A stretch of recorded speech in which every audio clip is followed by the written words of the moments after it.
Hi, I'm Deidre Sherman. I'm the founder of Dysgraphia Awareness Day. And today is Dysgraphia Awareness Day. And this video is a part of a live presentation that was recorded this day.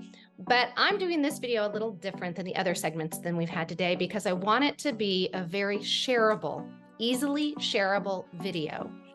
We're going to be watching Dr. Jerry Lee, who is Texas State Educational Specialist in the world of dysgraphia. We're going to be watching a video that she has put together that tells you all the ins and outs and who's and whys of dysgraphia. It is a great video for someone like me who's a mom of someone with dysgraphia to understand it, but it is so good and so precise and so deep and so wide about dysgraphia. They could probably use it for continuing education credits for educational degrees and jobs and things. But anyway, if you are receiving this video, someone is probably sending it to you because they have someone in their life who has dysgraphia and they want you to help. So I hope that you will take the time to watch this to get some information so that you can be a better support. And thank you for taking the time to help those kids especially, and those who have dysgraphia to have a better opportunity for a better future. Here's Dr. Lee.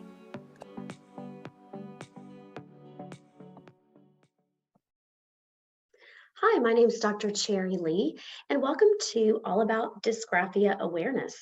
I'm a CALT, a licensed dyslexia therapist and a diagnostician, and currently I serve the Austin Independent School District as the Director of Section 504 and Dyslexia. So I want to start with just a little bit of background knowledge. So dyslexia and dysgraphia are not separate from the language and literacy continuum. In fact, listening, speaking, reading, and writing are deeply connected. And students with dyslexia, as we're going to learn about in just a few minutes, and students with dysgraphia have difficulties with the reading and writing aspects of this language and literacy continuum. So let's talk a little bit more about dysgraphia. Dysgraphia is a word of Greek origin, and it's actually made up of three word parts. Dys, meaning difficulty, graph, meaning to write, and that vowel-forming suffix ia, which means a condition or a state of. So literally, it means a condition of having difficulty with writing and forming letters. The Dyslexia Handbook defines dysgraphia as a neurodevelopmental disorder. That means it's brain-based. This wasn't acquired through a stroke, a brain injury, or some type of illness. And it's manifested by illegible or inefficient handwriting. Students with dysgraphia have difficulty with letter formation. And this results of these deficits are because children with dysgraphia have trouble with graphomotor function. That means they have difficulty forming letters automatically and accurately. And they also have difficulty retrieving orthographic codes. Now, those are some fancy terms, so let's break those down a little bit. I want you to pick up a pencil or a pen or any kind of writing utensil. Go ahead and grasp it. Now, we're going to do a little bit of air writing. All right, so graphomotor function is going to be illustrated in this next example. All right, so I'd like you to go ahead and think about or take your brain into print. So we're writing in print. I want you to go ahead and write a lowercase letter F. Beautiful, you formed that. Now write an uppercase letter F. Perfect, you did that automatically with no problems. Now switch your brain to cursive. We're going to be writing in cursive. Let's write a lowercase letter F in cursive. Perfect. And now write an uppercase letter F in cursive. Perfect, you did that automatically without hesitation because your graphomotor function is intact. Students with dysgraphia have difficulties in that area. Now, orthographic coding. I want you to go ahead and pick up that pencil again. We're going to do a little more air writing. And I want you to spell the word phone. I use my cell phone to call a friend. Phone. And you probably spelled that P-H-O-N-E, all right? You knew that the F sound was represented by the grapheme PH. Even though most of the times is actually spelled with the letter F, but you knew in this case that was represented by PH. You also knew that to represent the long O sound, you used an O consonant, silent E. All right, so you knew that representing that long O sound was done by adding that silent E after the consonant. Again, that you were able to do that fluently, accurately, automatically, because your orthographic coding processes are intact. Students with dyslexia and dysgraphia often have difficulties with orthographic coding. And what happens when students have difficulties with handwriting? They often have issues with spelling and ultimately with written expression. So students with dysgraphia have those initial difficulties with pencil grip, which affects handwriting. They have difficulties forming letters and words and sentences automatically and effortlessly. Spelling can also be impacted. Again, that's that orthographic coding issue that students with dysgraphia often have. And then we see deficits with the mechanics of writing, right? With the punctuation, the capitalization, the indentation components of writing, and all of that contributes to difficulties with written expression. These are some characteristics of dysgraphia that you may see in students. So I'll let you take just a moment to review these.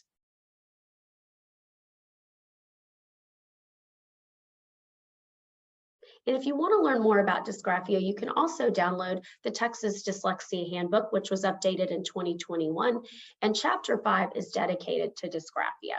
These are some examples of student writing, right? And these students were evaluated and diagnosed with dysgraphia as well. You'll notice this student down here, he has some unusual letter formation. These letters are floating above the line. His spelling is poor. All right, he's using unusual spacing between words, too much spacing between those words. And then you see those letter reversals right here. Here's a G that's reversed right here. Okay, but you see the G is not reversed right here. Even so, it's floating above the line and unusual. Okay, here's some more examples. You'll see this student having issues with some visual spacing. The paper is actually turned upside down, and here we have the student writing sentences and words, and obviously not anchoring those sentences to the line itself. So let's focus right here on dysgraphia. Dysgraphia ultimately can be diagnosed as a learning disability, and in fact, one of the 13 eligibility categories under the IDEA, or our special education law here in the United States, is a specific learning disability. And one of those areas under a specific learning disability is an SLD, or a specific learning disability in written expression. So dysgraphia could be a contributing factor that is impacting a student's ability to write expressively. Not all students with an SLD in written expression will have dysgraphia. I do want to point that out. There are multiple other factors that can contribute to a student's inability to write effectively. So let's talk about some myth busters. Dysgraphia is not caused from laziness. It's not caused from low intelligence or a lack of trying or a lack of personal motivation or grit. And it's really, really important for parents and families and teachers that are supporting students with dysgraphia to focus on the student's strengths. They may be an amazing artist. They may be an amazing storyteller or athlete, right? So in order to support students who have writing challenges, we really need to determine students' specific weaknesses so we can address those at school, all right? And we also need to focus on their strengths. So what can we do? Well, we can do 4 things. I want to kind of categorize these 4 pieces, and we'll talk a little bit more about these in a moment. But we can provide evidence-based literacy practices starting in pre-K and kindergarten, and that includes directly teaching handwriting and spelling. All right. We may need to provide tier support. So that would be a targeted small group instruction or intervention to address the student's specific writing needs. All right, we can use assistive technology like speech to text or spell check or even word prediction software to enable the student to write expressively as well. And we can use accommodations like extra time or shortened assignments or a copy of class notes so students aren't spending all of their time focusing on the writing process themselves, but they're able to collect those notes in a different way that alleviates their stress. So the first thing I want to talk about is the importance of direct instruction in the foundational skills of writing. All right, that would be handwriting, spelling, and even keyboarding. All right, so all students deserve to receive explicit and systematic handwriting instruction starting in kindergarten. All right, our state standards in Texas provide us the responsibility as educators to provide handwriting and spelling instruction all the way through 5th grade. All right, so it's very important that teachers are providing that direct handwriting instruction. It doesn't need to be 2 hours a day. It should be blocked, explicit, and focused, right? So 5 to 15 minutes every day of handwriting instruction is key. And then multiple opportunities for students to practice writing expressively and creatively throughout the day. Here's some research from Graham, Harris, and Fink. And this is actually an instructional handwriting research that was conducted, but is still very, very relevant. And what I want to say is that Graham suggested combining and using alphabet practice as well as art within handwriting lessons to make them engaging and fun. And you'll notice here that he also suggests grouping letters in a specific format so that students can learn to write and form beautiful letters, which really contributes to their ability to write expressively so that students aren't spending so much cognitive energy on the letter formation aspect of writing. Here's some additional recommendations as well. So what can you as a teacher or an interventionist do? Number one, you can accept assignments that are presented orally or illustrated when students are having difficult time expressing themselves through writing if their handwriting is significantly impacted. You could also allow students to use a word processor for note-taking or assignments and homework. All right. Now, keyboarding requires daily practice. Students just aren't automatically going to be able to keyboard without challenges, right?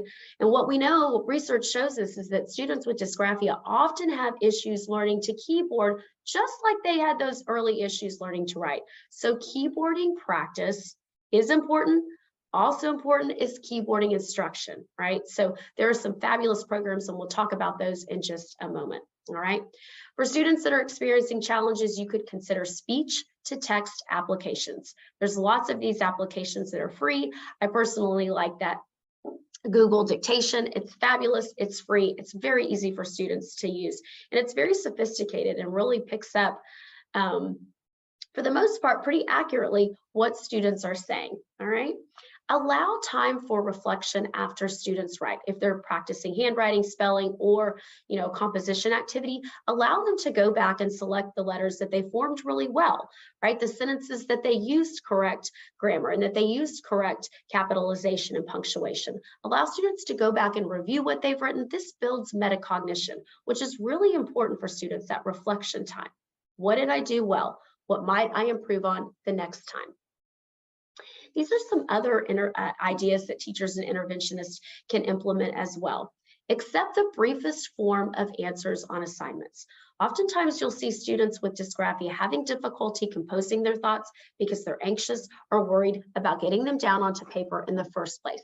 So using bullet points and asking students or telling students, hey, you don't have to use complete sentences, right? I just want to see that you understand the idea. So you can use bullet points. That could be a very powerful strategy for students. Minimize copying from the board, worksheets, or books, all right? Also, reduce or just completely take out the requirement that students have to produce a beautiful final copy. That can create a lot of additional stress for students with dysgraphia because they're doing their best to get their ideas onto paper, and to have them produce a perfect copy may just waste extra time that the student could actually be learning and practicing in another area, all right? One thing I want to point out to you is this last one: model, model, model. So you as the teacher or interventionist, model thinking your ideas out loud and how to take those ideas and form them onto paper. So model the writing process. You should be modeling for students all the way through college as well. So if your professor's on the line, consider the importance of modeling the writing process. This should start early and continue on. All right, so here's some other ideas, and this one's about modified notes. And I love modified note-taking assistance for our early learners and also students that have difficulties with writing. All right, here's an example of what modified note-taking could look like.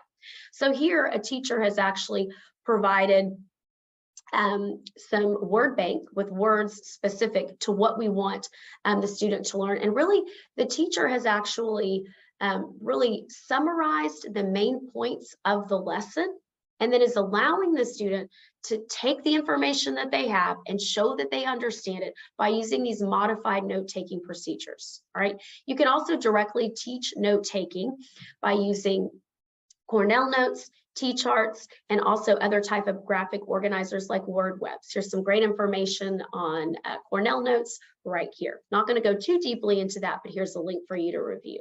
Okay. Teachers and interventionists can also carefully select and implement assistive technology. I always recommending starting with no tech. So no technology, then moving to low tech, and then high tech. Although some may argue that computers these days are not even high tech anymore. That's really no tech, because everybody or most of us have computers at schools and in the workplace here. But again, when you're thinking about no tech, can you think about pencil grips or slant boards for students to use? And those slant boards are often used for laptops as well. So sometimes they can be used for laptops as well as notebooks. Use double-lined paper. There's some great paper that is either lined, raised, or double-lined and really supports letter formation. Keep in mind that when there's no lines to anchor students' writing, that can be very challenging for students with dysgraphia. They really benefit from having lines to anchor their writing on. Okay. And I talked about earlier the fact I was going to share some resources regarding keyboarding. But students with dysgraphia benefit from direct keyboarding instruction that starts early. This instruction should be blocked. It doesn't need to be 2 hours of a day. It's better if students have frequent practice in short blocks. That's the same for handwriting. So here's some examples of this keyboarding practice that you can use. All right. I would recommend this keyboarding practice start around the end of 3rd grade and then, continue on through middle school. If you are, a middle school or a high school teacher, you may have received keyboarding instruction or even taken a keyboarding class. That's kind of fallen away in recent times, but I would encourage campuses to consider, reusing or restarting a keyboarding program and using it as part of either a language arts class, a supplemental reading elective class, or even some type of, technology class. Because for many students are, learning how to keyboard per se on their cell phones. And so they're not really learning how to do anything but chicken pecking. So coming back to keyboarding is really important. All right. Just wanted to point out a few specifics regarding handwriting. So when you are directly teaching handwriting, you really want to, one, think about age and grade level expectations. So we are not expecting our pre-Kers to form beautiful letters, right? We are expecting that letter formation practice to begin possibly in pre-K, but it needs to continue through kindergarten and 1st grade. And for students who are struggling, that practice and that instruction needs to continue through 2nd grade. There's lots to consider, right? How do I hold my pencil? So developing that beautiful tripod or quadrupod pencil grip, right? How am I sitting when I'm writing? My feet should be on the floor. My shoulders should be rolled back and relaxed. My chest should not be hunched. My shoulders should not be hunched. So thinking about posture, thinking about supporting handedness. We want to see students developing handedness, whether they're right-handed or left-handed, definitely by the end of kindergarten. And that requires some instruction and support from our teachers. We also want to think about the paper position, right? How is that paper anchored on to the writing surface, okay? It should be slanted and tilted up depending on if I'm right-handed or left-handed, okay? How am I approaching letter formation? So directly teaching students how to form letters, where to start, where to land that pencil on the paper is very important. Keep in mind that reversals are typical, common, and expected, and we're going to see letter reversals through about the end of 1st grade. By 2nd grade, we really want to be providing some one-on-one support for students who are still flipping or reversing or inversing their letters. All right, here's a little bit of information on pencil grip. I like to say functional and non-functional. I like to use those terms, not good or bad, not a good grip, not a bad grip, but a functional grip.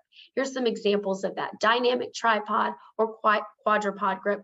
Most of us aren't teaching that stenographer's grip, but that could still be functional for some students. You see these non-functional grips with either the thumb wraps or the thumb tucks. This can create a lot of stress on students' hand. You also might see that hooked wrist position. That's also not functional. We really want to help students to relax that wrist. You don't have to be an occupational therapist to understand and know this information. So our teachers should be able to provide this support when they're, directly teaching handwriting as well. I'm not going to go too much into spelling, but do keep in mind that, when you're reviewing a student's spelling sample to determine what kind of supports they need, really look at their spelling across different formats.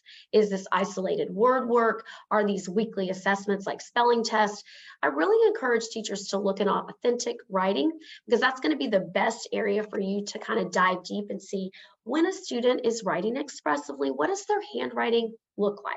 Okay, it may look very different depending on the formats. Right. And of course, there's multiple aspects to consider when reviewing a student's written responses, right? Word choice, sentence structure, paragraph sequence, duration, how long are students writing for? Do they have supports and anchors beside them, like a dictionary, like an alphabet strip? All of those things are things to consider as well. Have you modeled the expectations for them? So when reviewing students' writing samples, you really want to consider multiple aspects of their writing, as well as the age of the student. Really use your state standards. Here in Texas, we have our TEKS, or our Texas Essential Knowledge and Skills, to guide our expectations and understanding of what students should be doing. All right, so I did want to point out that dysgraphia can be identified within a student's special education or a Section 504 plan. Here's some wording in an IEP document, right? A student with dysgraphia would likely be described as having a specific learning disability and written expression with the condition of dysgraphia. Notice here, and this is an example lifted straight from an evaluation document, Brant has dysgraphia and qualifies for special education with an SLD in written expression. He struggles to write legibly and spells words accurately. This guides the interventionist, classroom teachers, and special education teachers in exactly where we need to support the student. So this can help with, writing goals, and then progress monitoring, as well as the specific instructional techniques and interventions that will be provided to the child. All right, so I'm going to go ahead and close here. Thank you so much for having me speak today on dysgraphia awareness. I haven't talked a lot about the percentage of kids with dysgraphia, but it is common. It's a very common learning disability. So upwards of 5 to 15% of students are going to experience challenges with writing and ultimately have dysgraphia. So keep in mind, this is not a rare disability. It is a common learning disability. And keep in mind that all students that don't have dysgraphia and students that do have dysgraphia, benefit from high quality core handwriting and spelling instruction. All right, I hope you guys have a wonderful day, and thank you for letting me be a part of this awareness.